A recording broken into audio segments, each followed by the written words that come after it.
Қыздар, міне өздеріңіздің сайттан кабинет нөмірлерін жазасыздар. Вайти деп кіресіздер. Егер Ресей мемлекеті ашылып тұрса, осылайынан,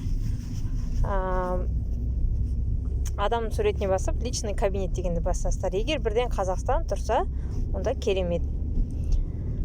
Личный кабинет дегенге басасыздар. Жоғары жақта глобустың суреті тұр.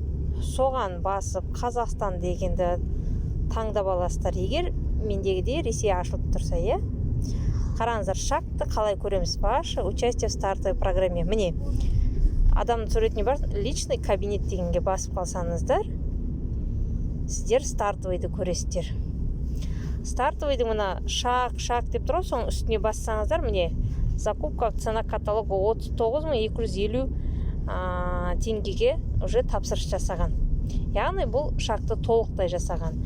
Жартылай жасайын десеңіздер, сіздерге 12.500 теңге каталог бағасымен жеткілікті. Соны жасап отырсаңыздар, сіздер стартовый программадан құламайсыздар.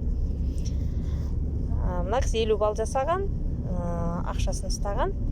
Осы жерден көріп отырасыздар. Прям үстіне бассаңыздар, сіздерге қанша жетпей тұр, қанша жасалды, бірінші вариант па, екінші вариант па, барлығы көрсетіп тұрады.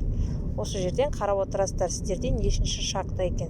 Егер сіз құлап қалсаңыз, ваше участие в стартовой программе завершен дейді. Сөйтіп жазылып тұрады.